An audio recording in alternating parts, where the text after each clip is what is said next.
एक किसान की कहानी।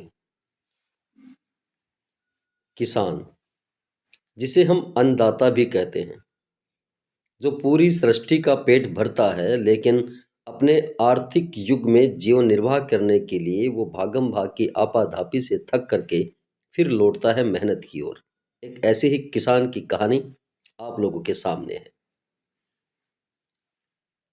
एक किसान था जिसके दो बेटे थे और वह बहुत ही आलसी और निकम्मे थे। वह अपने पिता के कामकाज में हाथ बटाने की बजाय आलस किया करते थे।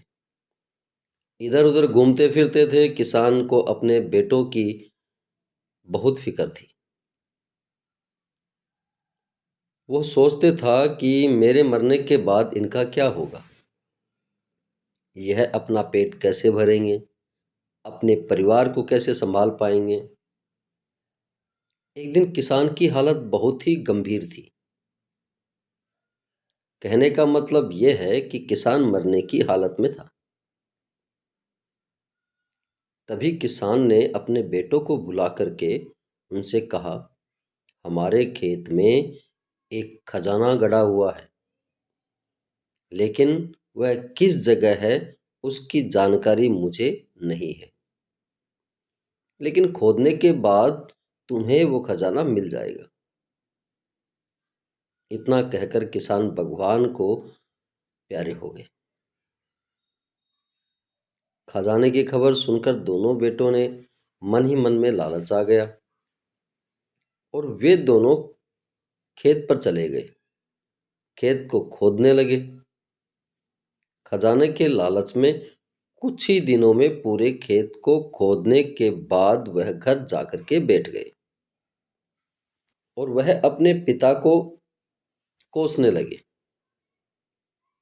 इसी तरह कुछ महीने बीत गए और वर्षा ऋतु का आगमन हुआ।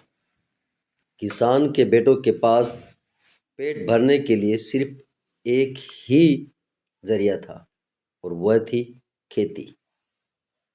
तब बाकी किसानों की तरह किसान के बेटे ने भी खेत में बीज बोने शुरू कर दिए। वर्षा का पानी पा करके वह बीज अंकुरित हुए और देखते ही देखते खेत लहलहाने लगे। ऐसा लग रहा था कि हवा के झोंकों से वे लहरा रहे हैं। यह देखकर किसान के बेटे बहुत खुश हुए।